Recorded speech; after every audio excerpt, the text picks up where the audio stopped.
Hey everyone, it is Bridget here from Bridget's Healthy Kitchen, hoping you are having a wonderful day wherever you are in the world and whatever it is you are doing. Please let me know where you're joining us from. Well, it's tonight here in Sydney, 6:30 in the evening. Beautiful day here in Sydney today. Another day in isolation, another day in lockdown, but that's okay because it gave me the opportunity. Look, I've even got my apron on, I've got my penny on today because I've spent a lot of time in the test kitchen today, testing wonderful recipes for us, but also getting ready for tonight's class, because tonight's class there's a lot going on. It's pretty involved. So if you are joining me, welcome into my kitchen. Thank you for coming, because it is going to be a really great class if you're looking to learn anything about how you can treat mince, or ground meat, as it's also referred to. So when I talk about mince, it is what I grew up with. Yes, mince was a staple in our household. It was something that we had probably 3 to 4 nights a week, and we had it because we had a big household, and there was quite a few of us that lived at home, and you know, we didn't have a lot of money. So we wanted to make sure, my parents wanted to make sure, my mum, who did most of the cooking for us growing up, she wanted to make sure that she had something on hand that was very budget conscious, very budget friendly. It could feed massive amounts of people, and there was quite, like I said, there's quite a few of us, but also it was nice and quick because mum worked a full-time job and she didn't have a lot of time to muck around when she got home. She had all these kids to look after. We had always had people staying with us, like cousins and aunties and uncles. Our dad always referred to our house as having elastic walls, because when more people needed to come in, the house kind of just swelled to take into consideration that we had all these people that needed somewhere to live. So it was a wonderful, wonderful childhood. And mince, I have fond memories. I'm not sure about you guys. If anyone's had, you know, a childhood of mince, you probably know what I'm talking about. I have really fond memories of mince. So needless to say, as I have grown up, it has been something that I have incorporated into my own family lifestyle as well. But you know, we're pretty lucky now because mince has come a long way. Let's be completely honest. Like when I was a kid, mince usually was beef, and it was pretty fatty, and it was pretty nasty. And hello to Sharon joining us all the way from WA. We also have Helen joining us from Queensland as well. And hi Sandy, welcome on board, welcome along. And the beautiful Leslie joining us from Taree. So yeah, mince was yeah, it was pretty one-dimensional, I have to say, when it comes to growing up. But nowadays, you can mince pretty much, or they do already mince pretty much anything. So you can get obviously beef mince, which is kind of your staple and your classic. But beef mince now comes in grades. So they grade it, they give it a star rating. 1 being pretty much you're just getting a big load of minced fat. And the top of the scale, and hi to Tracy. Also, I think I saw Tamara joining us too. Hi Tamara. And so the bottom end of the scale is mince at 1 star, which is pretty bad. The top end of the scale when it comes to beef is like a 4 to 5 star rating. And what that basically means is the higher the star rating on your mince packet, and I thought this was common knowledge, but Mahay was just telling me the other day he did not know this. He was just going in and buying like 2-star mince because it was the cheapest. He thought this was fantastic. And then he realized that he could actually get a really good quality lean mince, which is more 4 or 5 star, which was primarily just meat with a little bit of fat. So how can you tell, especially if we're thinking about beef or lamb, especially like a red mince, how can you tell that your mince that has been pre-minced by the butcher or by the supermarket is of good quality? Look for that star rating for a star. The higher the star, the better the quality, the less amount of fat in it. What I have in front of me here, now this here, you can see the color instantly. So have a look at the color of your mince, and you will notice that my mince is really quite red. Now this is a 4-star mince, so we still have a bit of fat in there, and I tend to get the 4-star because I do like a little bit of fat in my mince, because it's good quality, right? It's good quality. This is grass-fed mince. I just got this from the supermarket. It's a lovely deep red color, so I know I don't have too much fat in there, but at the same time, there's enough fat to give it flavor, because fat is flavor as well. So saying hello to Michelle joining us from Newcastle, and also to Glenda coming to us from Victoria. I think we've almost got every state. Is anyone here from Darwin? I'm talking about Australia. Do we have anyone here from Northern Territory? Because I think we've almost got every state And ACT, I'm waiting for my ACT people as well to join us, and then I reckon we're covered in Australia. Completely covered. So yeah, check out the star rating on your mince. I tend to go for a 4-star. Like I said, I like a little bit of fat in there, not too much.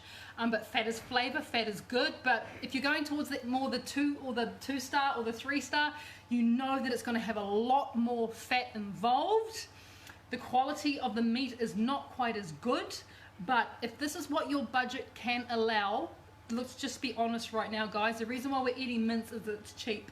So sometimes you have to go for the cheaper option depending on what your budget is like. Hello to Angela. Finally, we got someone joining us from New Zealand. Oh, Waihi. Love Waihi. Love it. And Kerry. Oh, Kerry, the beautiful Kerry, joining us from the Gold Coast as well. And Julie, I don't even know where that is in South Australia. Julie, is that close to Adelaide? Look at me, I'm not very up with my South Australia geography. I know the Barossa Valley though, and the Clare Valley, and Adelaide Hills. I know all the wine regions, but yeah, thanks for joining us, guys. Like I said, this is a cool class because we're going to cover a lot of ground tonight. It's a good idea. You might want to take notes, because there's a lot of things that we're going to be talking about in terms of what can you do with mince, because let's be honest, you know, it's budget friendly and it's easy to make and it doesn't take long and it's got all these wonderful bonuses. Like we can get beef mince now in different grades. We can get lamb mince, also lean lamb mince. We can get chicken mince. We can get turkey mince. We can even get kangaroo mince if you really wanted it. So there's a lot of options for us now.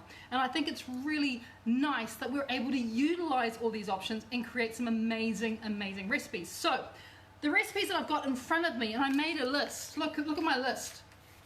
Right, those are just a few recipes that I have in my 2 cookbooks that involve mince. This is how much I love it. And you may notice that I've actually color graded it. The yellow means from the yellow book, the green means from the green book. And as I was going through my books and looking at all the recipes that I've done using mince, I was like, you're a bit of an addict when it comes to mince, because there's heaps. So there's heaps of variety for you guys. There's heaps of opportunities for you to cook something healthy and delicious. Mince never used to be associated with being healthy. Let's be honest, guys, it's healthy when we go with the lean stuff. Right, so the first thing I'm going to do with you guys today is just take you through a couple of recipes, and if you're really good, I'll even do a 3rd recipe plus talk you through all the recipes that I personally have made that are mince related. My parents would be so proud of me right now knowing I do all these mince recipes. But I'm going to take you guys through a couple of recipes first. Now, the first recipe that I'm going to be doing tonight for you guys is my chicken sausages. Don't require any like skin to wrap the sausages in. These are handmade skinless sausages. Now, if you are looking for this recipe, I actually I released this recipe. It's not in any of my books. That's why I thought I'll do this recipe with you guys first. It's in my air fryer ebook. Mahay's going to throw up a link for anyone who doesn't have my air fryer ebook, because we are going to cook the sausages in the air fryer. And like I was saying, they don't require any skin, because normal sausages, you've got to put them through a sausage machine. We're not going to be doing any of that, which is very exciting. So first thing we're going to do, come on down to my bench. Come on down here so you can see what's going on. Like I said, it's a busy class. Take notes. Definitely take notes. So well, that's the beef that I was talking about before. I'm going to put that to the side. We don't need that right now. But what we do need to think about is the chicken mince, because we are going to be making some chicken sausages, which is kind of like recipe number 1. How can you make chicken sausages without them becoming dry and nasty, because that is a possibility. So what I actually do is I make my own mince. I use chicken breast or chicken thigh, which has got a little bit more fat in it. If you're really trying to take the fat out of your diet, I suggest you go chicken breast. If you don't mind having a little bit of fat in there, just literally put some chicken thigh into a food processor, just a little one, whiz it up for a couple of seconds, and you basically get your own mince. Way cheaper than buying it, and you also know exactly what's in it, so it's pretty awesome. So we're going to start with a bit of chicken mince, and as I was saying, you can, this recipe is available through my air fryer ebook, which I released like a couple weeks ago. Was that Mahay, the Bridget's air fryer secrets? Because these sausages are definitely best made in the air fryer, like 100%. You can barbecue them though if you really wanted to. You can totally do that. So taking my chicken mince that I made with a little bit of chicken thigh, I'm now going to add in just a little bit of tamari, low sodium tamari. Actually, this is sticky sauce. You can do either way. So I'm just going to put in a couple of teaspoons, sorry, of that goes in there. And by the way, I think in the recipe was like 500 grams of this, which I'm doing about half. So I'm doing about half the recipe that I have in the air fryer book. So I'm putting that in first. And because we want to give this flavor, because what is anything without flavor? It's just boring. We want to give our food flavor. And so the way that we do that, and you guys know me, the way that I've always done this is I like to use my two little favorites right here. Up in here I have some chopped ginger. Oh, now here's the thing. This is really interesting. I was in the supermarket a couple of days ago. Oh, in the veggie shop, sorry. And ginger, fresh ginger, without a word of a lie, was $49 a kilo for fresh ginger. That's here in Sydney. And I nearly had a mild little panic attack, thinking, what am I going to do? I can't get any ginger. This is really, really terrible. So I obviously didn't spend, you know, nearly $50 a kilo on ginger. I was shopping at my Asian supermarket not long after that, and I found some frozen ginger in the freezer section of my Asian supermarket. So what you see here is actually once was frozen ginger, and that ginger was a kilo already peeled frozen ginger. It was a kilo, and it was $12.50. So there's a nice alternative for you guys if you're having trouble spending, which I was, $50 on ginger. That's just ridiculous, right? So I'm going to put some chopped ginger into there, and I'm going to be using about a tablespoon of ginger is going into there, chopped. This will last, this frozen ginger. I let it defrost, and then I put it in my blender. That'll last in my fridge, you know, for a week, which is great. Frozen ginger, you never have to run out. We're also going to add some garlic as well, the same amount, about a tablespoon of garlic's going to go in there. Once again, garlic is getting up there in price. I haven't seen frozen garlic yet. If anyone has seen frozen garlic, let me know, because it's still going to be absolutely okay. So we've got those two. That is going to give our sausages the most wonderful flavor, which is what we want. The next thing that we're going to do is we're going to keep on adding flavor, and the way that we're going to do that is with spices. You guys know I love spices. I shared a recipe for, was that curry this morning, Mahi? Yeah. I shared a curry recipe with you guys this morning. And I have to tell you, you should download it. It is my lamb masamam curry. I love spices. That curry is amazing. The first spice I'm putting in here is about half a tablespoon of coriander powder. If you don't like coriander, don't worry, you won't be able to taste that. That powder does not taste like coriander. The next spice I'm going to put in there is another one of my favorites, about half a tablespoon of cumin powder. Is going in there as well. There is a lot of spices. We want to make these sausages flavoursome, right? And the last spice I'm going to add in, this is garam masala, which is like a combination of spices. And the garam masala that I'm putting in there is, once again, around about half a tablespoon of garam masala goes in. Wonderful. Let's also consider that we're going to have to add a little bit of salt. So I'm using a Himalayan salt. You could use like any type of mineral salt, which is really, really good for us. Let's add a little bit of black pepper. It's going to go in there. No, just a little bit of black pepper. It's going to go in there as well. And then you can also consider doing something like this. I've got my herbs here. You guys know I have my wet tea towel, which keeps all my herbs wonderfully fresh. Maybe 4, 5, 6 times longer than if you had them in plastic. So just a damp tea towel. I always wash my herbs before they go into the damp tea towel. And then I put them into a salad spinner to get all the water out of them as well, which is another nice idea. But what I'm actually just after with these sausages, I just want the ends of the coriander. If you don't like coriander, don't add it. Don't panic, just don't add it. You don't have to add it. If you do like coriander, this is a really nice way to get coriander into your sausages. So all I'm going to do is I'm going to remove those ends there, right? Don't want those. But I'm not going to remove too many ends. Only about that much. That can go into the it can go into the floor, or it can go into the compost bin. Whatever you want to do. But I now have my coriander here, already pre-washed, which is great. So just taking up our knife, and we just want to chop it through just a little bit finely on those ends. The reason I'm using the coriander ends and not the leaves is this is the flavor is completely different to this end, and if you don't like coriander, you may find that putting in coriander stalks is not as intrusive as putting in the leaves, and they are more robust, so they stand up to the vigors or the rigors of cooking in our air fryer, which is also really, really good. So give that a bit of a stir. If you wanted to add a bit of sweetness, this might just blow your mind a little bit, but believe it or not, here's a way to add, because we're after balance. Whenever it comes to cooking, cooking's all about balance. And the way I'm going to balance this dish out, and I want to add just a little bit of sweetness, is I'm actually going to add a little bit of apple in there, would you believe? A little bit of grated apple is going to go in there. And that's going to add just enough sweetness. Not too much, just a hint of sweetness. I probably only need about half an apple, but I might as well peel the whole thing and save the other half for something else. Then taking up your grater, you want to put in about half the apple I have in the recipe. Oh no, about a whole apple in the actual recipe, but I'm only doing half. So I'm just going to grate in half an apple. That is going to add the most wonderful balance and sweetness, would you believe, to our sausages. I know it's pretty crazy, but it's all true. It's all true. This is going to add a great sweetness. So that is the mix for our sausages. Probably doesn't look like a sausage you've ever seen in your life. And I would have to agree with you. It's a bit weird looking, but trust me on this. You can put these on the barbecue. You can put them in the air fryer. You can cook them in a pan. You can roast them in the oven. There are so many different ways that you can deal with this.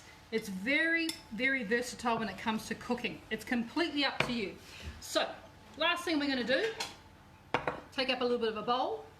I'm then going to take a bit of that sticky sauce I was using a bit before and just tip it into there. I'll show you why in a second. Just a little bit of sticky goes in there.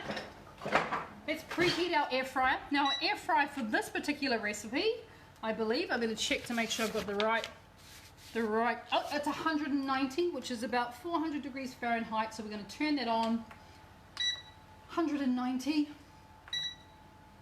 Preheat our air fryer. That's all I'm doing, just preheating the little air fryer there. Our sausage mix. Now, if you really wanted to magnify the flavors of this, you could literally allow this to sit in your fridge overnight. And what will happen overnight is the food will continue, the meat will continue to marinate in the flavors that you've got in there, and you would create an even tastier sausage. You don't have to do it, obviously. It's completely up to you. But what you want to do, I have a little bowl here. Oh, wait for it, wait for it. It's a little chicken bowl, I know. Happy Easter, happy post-Easter, everybody. Little chicken bowl, just with cold water in there, just for my fingers, because it's going to help me to mold the sausages. So, taking up a portion, which is around about 70 grams, I'm just using my visual experiences to work out where that 70 grams. What you want to do, using clean hands, of course, is just wet your hands in your little chicken bowl. And when you're wetting your hands, all you're doing is just rubbing it and sort of creating a sausage. That's all you're doing, creating a sausage with it. The way that this is the easiest to create that sausage, I'll put that there so you can see, is with this little bowl of water. Because keeping your hands wet during this process is going to ensure that this doesn't stick to you for a start, which is really important. This doesn't stick to you, and you're getting that wonderful roll like I've gotten there. Can you see? That's what you're after. So I'm just going to put that into our little plate with the sticky sauce. Let's make another one. So like I said, I'm guessing, but I think in the recipe I call for 70 grams, which is about a portion. Would you believe it's about a portion of meat? And you can eat these, as I was saying, you can eat them for parties on barbecues. You can cook them in the air fryer. You can have sausages and mash with chicken sausages. And because it's chicken, you know that meat is incredibly good for you because there's hardly any fat. Do you remember wet hands help to mold it? This little process here might take you a bit of time to get used to. But don't worry, don't rush it. Or, get the kids to make the sausages. It's a really good little exercise for them. So it's just one of those things, that becomes a bit of an enjoyable task as opposed to, oh no, I have to roll the sausages. I always think about, no, we can get the kids to do them. So they're going back into that little bowl there with the sticky sauce. I'll do one more just for luck. One more for luck. Wet hands, just a little bit of dampness, and then that gives us the ability to roll the sausage without any sausage skin. And then we have, chances are, the most flavoursome chicken sausage you've ever had. I know it was definitely that way for me the first time I had it. I was absolutely blown away at how good the flavours are in the sausage. So there we go. So we've got our sausages worked out. Let's put that over there. Our air fryer is now being preheated. Very important. Preheat your air fryer. Remember, if you want this recipe, I have it on my Air Fryer Secrets ebook, which you can download.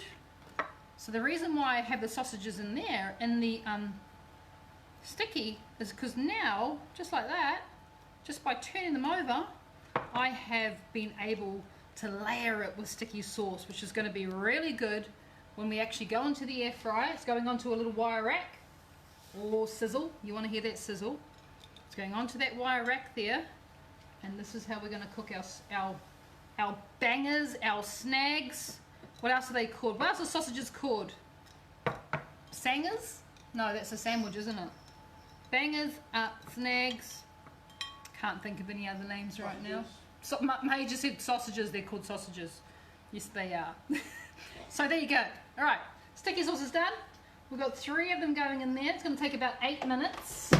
We're just going to put that in there and let them do their thing for the next 8 minutes. Where have I got my, oh there it is. I lost this. That's why we're apron, look at that. How good is it? We've got a tea towel constantly ready. It's fantastic. All right, so those are our sausages in the air fryer getting done. Yes, you can, as I was saying, do them in the pan. You can do them on the barbecue. Air fryer is easy. It takes 7 or 8 minutes. It's pretty fantastic, so we're gonna do that. In the meantime, what I would like to talk you guys through is some of the many recipes that I have created that literally Mince is the hero. And this is what this video and this cooking class is all about, is that Mince can be a hero. You know, I know it doesn't have like lofty aspirations of being anything than what it is. You know, it is one of those very humble and very versatile ingredients, and I think that's why we have to celebrate it as being a bit of a hero, because there's so many things that we can do with it. Sausages is just one of them, without the need for any skin. I mean, like I said, I've got so many more to share with you.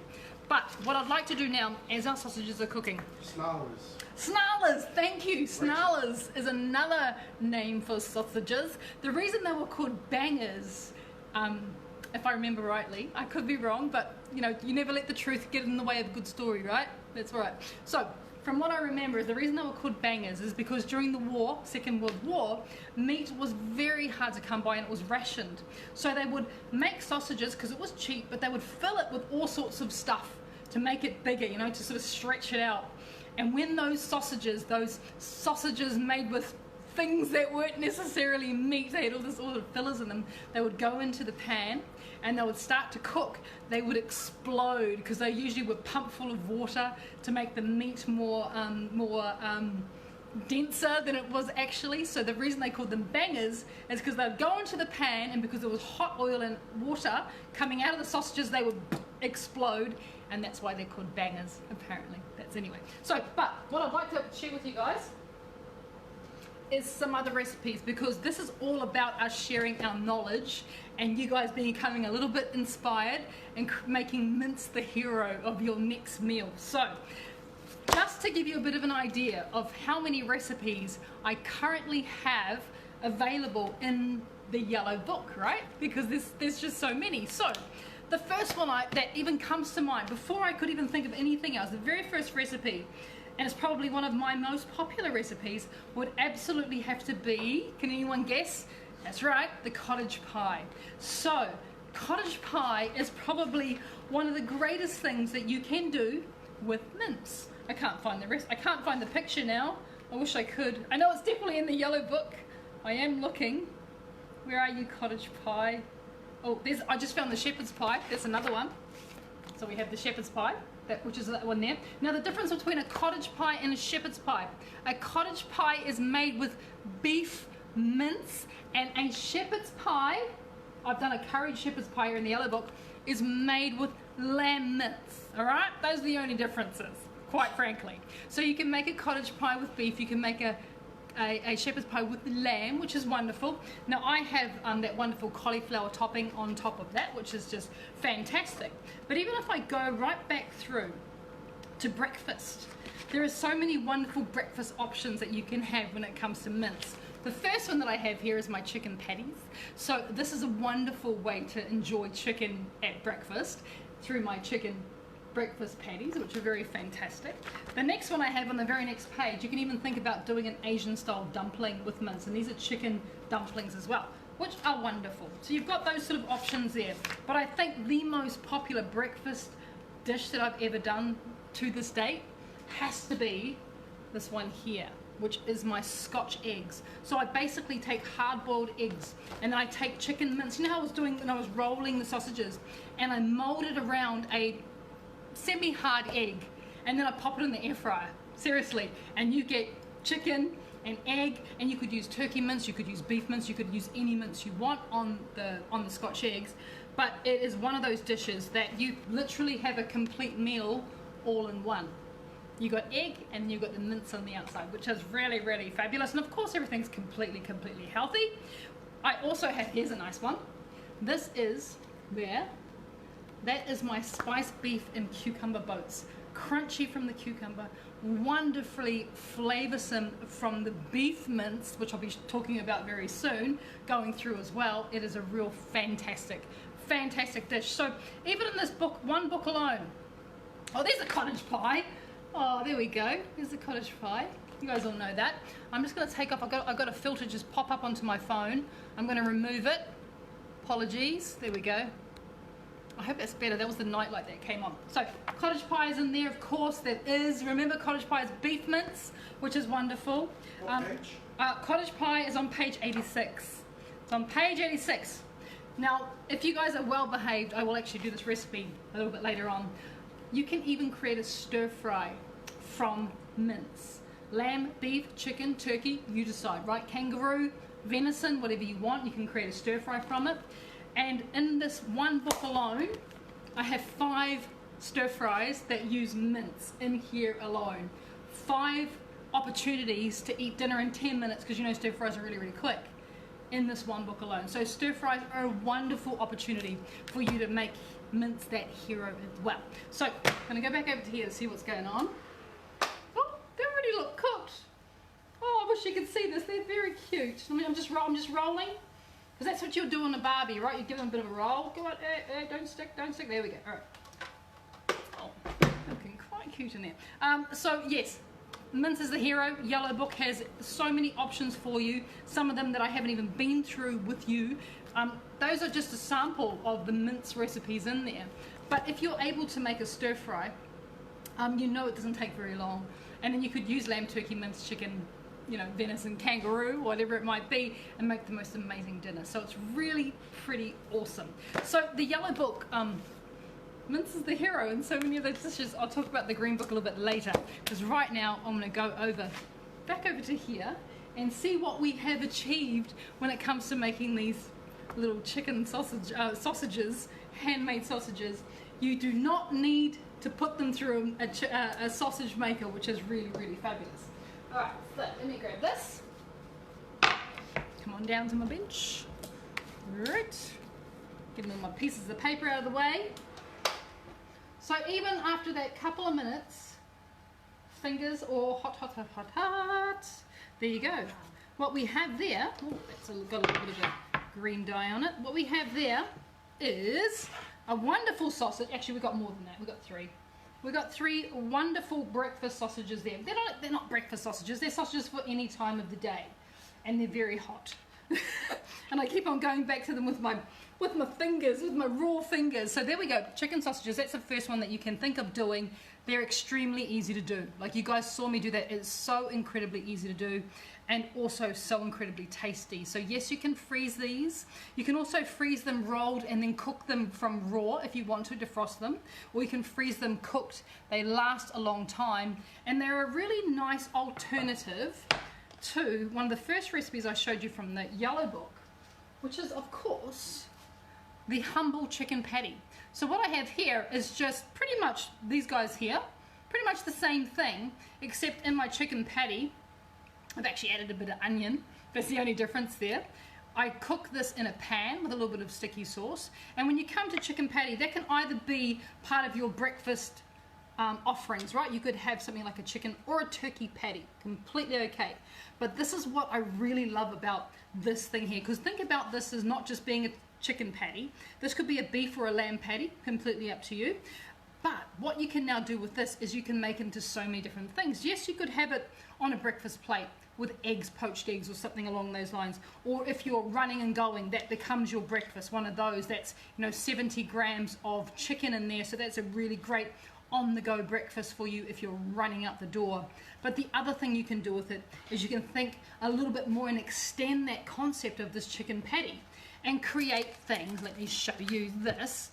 Give me a second. I've got to find, this is from the green book, by the way. And when Mahi saw this, he just went, oh, yum, because he knows how absolutely delicious this tastes. So what I thought is a really nice idea when it comes to the patty. Where are we? What page? I'm trying to find it. Mahi's asking me what page. I'm like, I don't know. I'm looking for the green burger. If anyone can see the green burger, it's in the green book. Oh, I don't know. Oh, there it is. Right, finally. Okay. There you go. That's a nice thing you can do with the patty, is you can actually create your own burger. Obviously, it's not a burger as you would originally call it a burger. It has lettuce, tomato, so no gluten, no bun, but you can create something like that with a patty made out of chicken, turkey, lamb, beef, completely up to you. You follow the ingredients of the patty mixture on here and you swap out the meat accordingly. So that's a really nice way that you can use up that patty if you don't want to eat it as lunch. Now the other thing that I want to show you guys, which I think is very cool, so this is what I made today. This is my avocado bread. Now if you have never tried my avocado bread, it is a revelation. It is so delicious. It is absolutely wonderful. And now we have the opportunity to create a little avocado burger using my chicken patty that I made before. So my avocado bread, I believe, is in Mahi, just correct me if I'm wrong, my breads and pastries ebook. If you'd like the recipe to my avocado bread, it is literally avocado, almond or coconut flour. There's 1 egg in there, bit of baking powder and stuff, and look what you get. Look what you get. You get the ability to create a burger. So let's do that. Let's do that right now. Let's create a burger using our patty, using our beautiful avocado bread. Yep, breads and pastries. Yes, breads and pastries, Mahi was saying, if you'd like the rest, if you haven't already made this. So many people, they love this recipe so much. They just think it's wonderful. So we start with that. Let's add a couple of slices of tomato onto there. Let's maybe add our lovely patty. Just in the fridge, looking for goodies. Always looking for goodies. Here's some goodies. Gotta have some onions, right? Gotta have some onions. Got a bit of onions in there. Go on. It's up to you how you now create this, because you're literally just making your own special burger.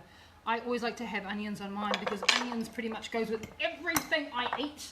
So onions are already in there in some way, shape or form. You could add lettuce onto there, some spinach. You could add some herbs. Let's do that. I've got some wonderful herbs here. Herbs. You could add, cheese or vegan cheese. It is completely up to you what you add, but you know that the avocado bread takes only a minute to make or 2 minutes to cook in the microwave. Bit of salt, and look at that. That is going to be amazing. Let's be honest. That is going to be incredible. That is something you can do with mince that is just already, I'm salivating thinking about that, because this bread is so soft. You could add, you could add one of my tomato sauces. Anything like that is going to make this pretty incredible. And you have something ready to go, just like that, with those patties. All right, that's going over here. Done that one.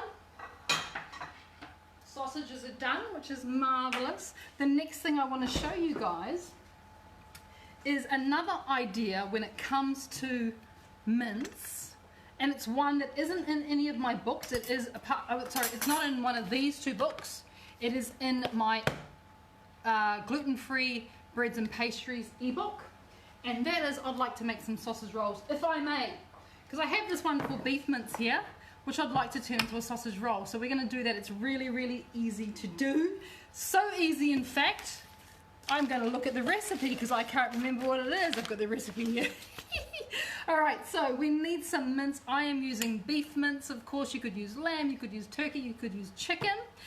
We're going to add a little bit of finely chopped onion, which I did in the processor, food processor. And in that onion, I've got a little bit of garlic, and I've got some ginger as well. That's going to go in to our mince. I like putting this in the food processor because it doesn't make me cry. It's very good when I do that. It doesn't make me cry. Alright, so that is all done. I'm going to add some salt, of course. A little bit of Himalayan salt's going to go in. A little bit of pepper go in as well. We're just doing the filling. All we're doing is the filling. We're going to add a bit of sticky sauce as well because that is going to really help to make our filling delicious. A little bit of that goes in. And then it's up to you. Remember we had that half of an apple?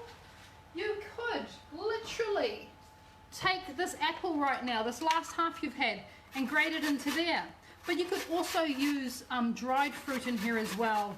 So like cranberries go really nice in this particular sausage roll mixture, especially if you're doing like a chicken one, chicken and cranberry, or turkey and cranberry. But I also like to use dried figs, any of those types of dried fruit. But if not, just a little bit of apple grated in there is going to balance out this recipe really, really well. So apples in there. It's a nice idea at this point to actually get your hands involved. If you want to, make sure they're clean, of course. Get your hands involved. I've got a small bowl. You could probably do this in a bigger bowl. I don't know what I was thinking. This is a very small bowl. But that's okay. Just getting your hands in, you know that all those ingredients, you can hear the squidge as you're putting your hands through it, which is really nice as well. All those ingredients are good to go, which is fantastic. So the sausage mixture for our sausage rolls is simple as that. Like that's it, you're already done. How quick is it, right? You don't need much more than that. There's enough flavor in there from the ginger and the garlic and the apple and the sticky sauce that you're going to get a wonderfully well flavored sausage roll. So when it comes to the sausage roll, and as I was saying, the sausage roll recipe is available in my Healthy Breads and Pastries ebook. I give you 2 ways to make sausage rolls. One of them is using my gluten-free pastry that you make from scratch, and the recipe is in the Breads and Pastries ebook, which Mahay's going to throw up the link again for. Or you can go to the supermarket and you can purchase a gluten-free pastry ready roll, which is what I have done here. So it depends on your timing, because making your own pastry is a little bit time consuming. It's definitely rewarding and it tastes amazing, don't get me wrong, but it does take a bit of time. So it's up to you. I'm going to leave that open, but you know, if you do make your own pastry, you are my hero. No, you honestly are. You're my hero. So we're just going to take some of this mince and we're going to lay it onto our... I'm just going to show you guys how to roll sausage rolls really, really easy. So you're noticing I'm kind of flattening it out a little bit, not making it too round. Not going too high, not going too deep. Just like that. And then all we need to do is roll. So starting from this end always, whether it's your homemade stuff or your pre-bought stuff, just kind of fold it over. Just like that. Just fold it over. Making sure you've got kind of an even looking shape. You don't want to have one fat end down here or one skinny end down here. You want to be really well spaced. And then all you need to do is just roll it forward on your bench or on your chopping board or whatever it is you're using to roll it. Roll it forward, at the same time kind of tucking it in, making sure it's all uniform across that roll. That's what you're looking for. Remember, it's a sausage roll, and basically you just roll. You roll the sausage until it's gone off its little plastic, or you run out of pastry because you're using the real deal. So now you're at this point, you want to start thinking about cutting your sausage roll, baking it. I always have my oven on 190 degrees Celsius, which is 375 degrees Fahrenheit, preheating of course. But you'll find that on your sausage roll, there's a part where the pastry joins, which is kind of there. That, where the pastry joins, you want that to be facing on the board. So that is on the board. The join's there. I'm putting it on the board there. Just make sure that it doesn't break up as we're slicing it open, as we're slicing it into portions. So now that we've got it like this, I'm going to go to my glaze, which is going to give our sausage rolls a wonderful colour. I'm just using this is just a little bit of egg. I know you're probably thinking, that's a lot of egg. And I did something with egg today when I was testing, hence why I've got heaps left over. So this is just egg. You can also use milk if you like, coconut milk, any type of non-dairy milk, hemp milk, almond milk, or just normal cow's milk. But I find that an egg is what gives it a really nice glaze. And this is just a little bit of egg that I whisked up with a little bit of water. That's all it is. And we want to give our sausage roll a really good glaze. And it's also an opportunity for you to use your pastry brush, which is always really therapeutic. Brushing stuff is always good fun. It is, trust me, it's lovely. So we've done that, we've got a bit of a glaze going. At this point, you could sprinkle the top of this with fennel seeds or cumin seeds, or, which is what I'm going to do today, sesame seeds, because they're nice, aren't they? A little bit of sesame seeds goes on top. But if you're allergic to sesame, please feel free to use fennel, cumin seeds, poppy seeds, any of those type of wonderful seeds work really well, and it's just a little bit more exciting than a boring old sausage roll with nothing on top. And now we're going to cut this sausage roll into 6 using a lovely sharp knife, a lovely sharp clean knife. I always start, when it comes to portioning, I always portion in the middle. Always start in the middle. So I don't try and create 6 even slices from one end. We always start as close as we can into the middle. I let the knife do the work. I'm not applying any pressure because then it will squeeze the filling out, which is what you want to avoid. And then the knife do the work, so it's a nice sharp knife. And we always work with 1/2 at a time. So I'm going to put that up there, and I'm just going to focus on this half here.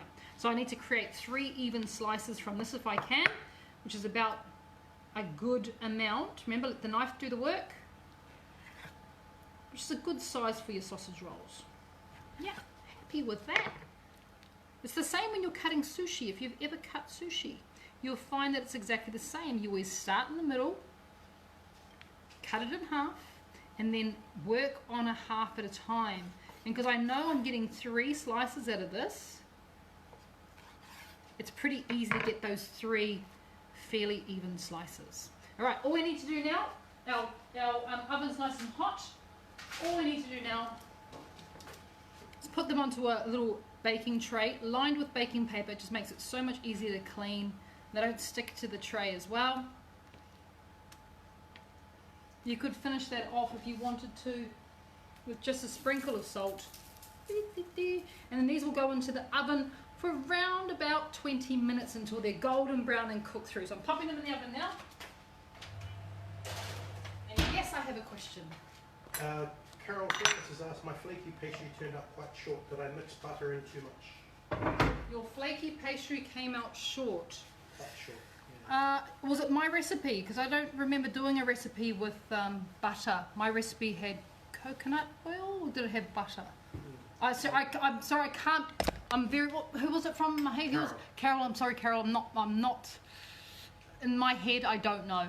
I don't know where you went wrong. I have a couple of recipes. One of them is with dairy. One of them is without. So if your pastry came up short, it's very tough. I don't think you added enough liquid to bring it all together, because sometimes if it comes up short and it's crumbly, all you got to do is add a bit more liquid, a little bit, like a tablespoon at a time, as you're working it to form it into a solid unit. That could be where you went wrong, is you didn't add enough liquid. And all flours are created differently, so some flours are very, very absorbent. So depending on where you are in the world, flour from England is different from flour from Perth, is different from flour from Auckland. It's all different, and depending on where you're getting your flour from will determine how absorbent it is. So sometimes a recipe might call for 200 grams of flour, but that flour is quite absorbent and it needs more liquid than what the recipe says. So that could be potentially where you're going wrong, but I'm not sure which recipe you're using, because I've actually got 2. One is dairy free and one is normal one. So yeah, so I can't be a bit more helpful on that. So while those are in the oven cooking, the last thing I want to run through with you guys is just a few more of these amazing recipes, because you just, like I said, Mince is the hero, just so you guys know that we have a lot. And the one recipe I want to show you guys now Actually, I made one earlier. He's looking a little bit sad now, but meatballs. I know. I cooked him about 2 hours ago. Actually, he still looks pretty golden. Look at that. Pretty golden. Now this is actually a turkey meatball. And if you've never had a turkey meatball, you do not know what you're missing. They are delicious and they're very, very good for you because the turkey mince is very, very lean. So, meatballs. I have lost count, actually, of how many meatball recipes I've done. I find like growing up, I always had mince in some way. You know, it was like going through, as I was saying, maybe it was mince and cabbage. Mum used to do quite a lot. Or mince and noodles, which is another one when 2-minute noodles become quite well known. She would make this 2-minute noodle mince dish. It was actually probably about 4 minutes, but it was pretty awesome. Or we would make patties with them and have them, you know, in burgers and stuff like that, like we did with our avocado burger over there. But some of the other ways that I was always very impressed when it comes to mince was meatballs, because we never had a lot of meatballs growing up, and I always had this fascination with them. I think the reason why we didn't eat a lot of meatballs is because Mum found them too time consuming to have to roll. But this is where you get other people to make them. They don't take that long. Remember, the best way to roll a meatball, and all you're gonna do, like use the mixture from our sausage roll mixture and make meatballs from it. And the best way to do it is exactly the same. I'll show you very quickly. The best way to make any type of meatball is you need to have your container with water. Really, really important, because you need to keep your hands well moistened. It's going to help you to roll the meatball. So just a quick little dip into there, and then you want to grab up your portion of meat.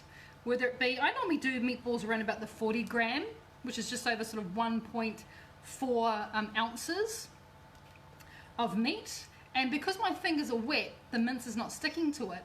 And then you are very quickly, without even thinking about it, able to achieve that round shape.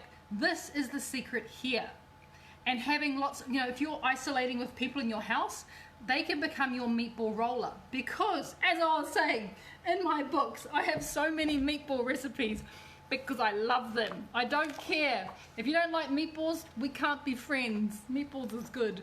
And I want to show you guys one of the meatballs, one of the ways of doing meatballs that may change your mind when it comes to meatballs, because they're pretty fantastic. Before I do that, actually, this is another way you can use mince. You know, like san choy bao? This is in the green book. This is a Thai version of san choy bao, which is Chinese. So this is using chicken and lettuce wraps. Amazing! It is so amazing. But the meatballs, I have to say, if you've never had this style of meatballs, bear with me while I track it down. There are so many wonderful recipes in this green book. And this one in particular, because what it actually utilizes, oh, there it is. Keep on flicking past it. Page 96. Oven roasted meatballs, 3 ways. This is phenomenal. This is next level. That meatballs right there, next level. So get into the meatballs. I have meatballs in here for oven baked. I also have Dutch style meatballs in here, which is what I love, absolutely adore. I have the most amazing spaghetti and meatballs recipe in here as well. Spaghetti, zucchini noodles. There is so many things like that. That's another great recipe with mince. That is our chicken curry. You can make curries. Of course, you can make lasagna, and the lasagna recipe is in here. These are my lamb and cumin meatballs, which are perfect for a party. I absolutely love them, which is perfect for eating because they're delicious. And one of the other ones that I have in here, that is another way that you can use mince in your recipes, is this one here, which is lamb kofta. So lamb kofta is different shaped, as you can see, and they're actually cooked on these wonderful skewers, and I serve them up there with mint and coconut yogurt. They are phenomenal. If you've never ever tried those, you're gonna love those. And one of the last ones that I want to show you, just the versatility of mince. What have we talked about?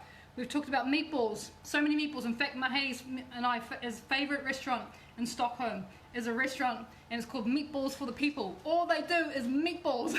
That's all they do. We had bison meatballs. I had falafel style chickpea meatballs as well.